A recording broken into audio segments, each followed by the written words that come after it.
nagtatago. Salita'y matalim pero isip ay nalilito. Gawang kwento ang sandata, pabida sa entablado.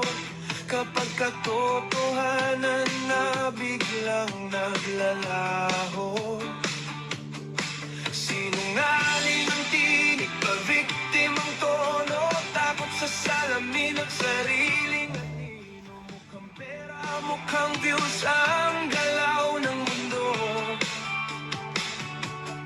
Sa palakpak na bubuhay, sa papuri na uuhaw ang puso. Sa ingay ka malakas, sa totoo ka natitinan. Kapag real talk na ang usapan, biglang napipiglas. Salat sa pansin tungkol sa ilaw, pero kapag ilaw ng katotohanan, ikaw ay umayaw. Tinekidinggin mo ang awit, hindi palalait, ito'y salamin.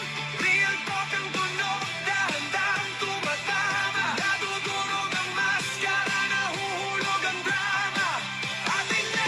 Pakinggan ang himig, hindi galit kundi katotohanan ang pilit. Sa real talk ka nagtatapaw, umanay napapaon. Kapag totoo ang laban, saan ka tutungo ngayon? Feeling bata sa kilos, feeling ganda ang dala. Pero gurang ng prinsipyo, kapit sa patalim na tala. Mapanglait ang dila, akala mo'y perpekto. Pero laman ng isip kong kagad kulang sa respeto. Aso ng kaharian, sunod lang sa hiyaw. Walang sariling isip, palakpak ang gabay. Takot sa sariling multo na ikaw ang lumikha. Sa bawat kasinungalingan, lalo kang nabibigyan. Hindi lahat ng maingay ay may saysay. Hindi lahat ng papuri ay tunay. Kung tapang ang hanap, umarap ka sa liwanag. Doon sinusukat kung buo pa ang iyong pagkatao at dangal. Atin ekidinggin mo ang awit, hindi palalait, ito'y salamin. Real talk ang tunog, dahan-dahang tumatama. Nadudurog ang maskara.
nag-exercise si Malo ay suportahan po natin si Bombard Togashi. At napakaganda po talaga ang mga kinukumpos niyang kanta. Makatotohanan, makahulugan. Sana po magising sa tayo sa katotohanan na hindi matapang. Yung mura ka ng mura, sigaw ka ng sigaw. Ang mahalaga po, yung katotohanan na tayo po, kahit sa kanta lang, ipahayag natin ang katotohanan para sa atin mga kapatid. Dapat tayo matuto, rumispito. No? Sabihin lang ang katotohanan. Huwag tayong puro issue. Mura dito, mura doon. Alam niyo po, kung sa paninda, wala na po na mura. Lahat na po sa ngayon ay mahal. Kaya mahalin po natin ang ating mga sarili. Huwag tayong yung ma-stress. Kasi alam niyo po mga kapatid, may naririnig ako dyan, wala nang ginawa, manlait, manghamak, kahit hindi naman nila problema, pinoproblema. Kaya kung binabalikan, galit pa po sila. Kaya ang napakaganda po, sayawan natin ang bawat kataga ng kanilang pagkatao. Huwag natin papansinin para hindi tayo ma-stress sa kanila. Huwag natin panuurin ang puro mura dito, mura doon. Mas maganda ang sumayaw, di ba? Pang-exercise ba? Hindi tayo agad tatanda. Tandaan niyo po yan mga kapatid. Ang bawat kataga ng musika, yan po ay realidad sa atin lahat, mga kapatid. Kaya ako, nagpapasalamat po sa gumagawa ng kantang ito. Kahit may katotohanan, talaga pong nakakaalis, good vibes lang po tayo. Dahil kung maririnig natin po bawat mura, bawat panglalait, tandaan nyo po mga kapatid, kayo rin po ang mai-stress niyan. Lalo na po, nagpaparatang tayo sa kakayahan ng isang tao. Kukwentuhan lang tayo, paniniwalaan natin. Dapat po, may sarili tayong opinion, respeto. Dito tayo sa social media,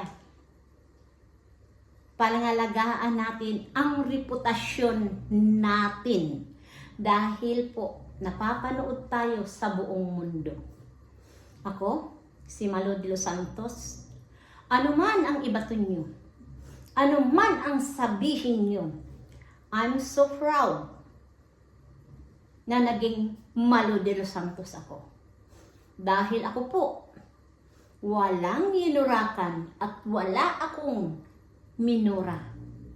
Nandito lang ako para po sumuporta, tumulong sa taong gusto ko pong tulungan. Di ba po? Yun ang katotohanan.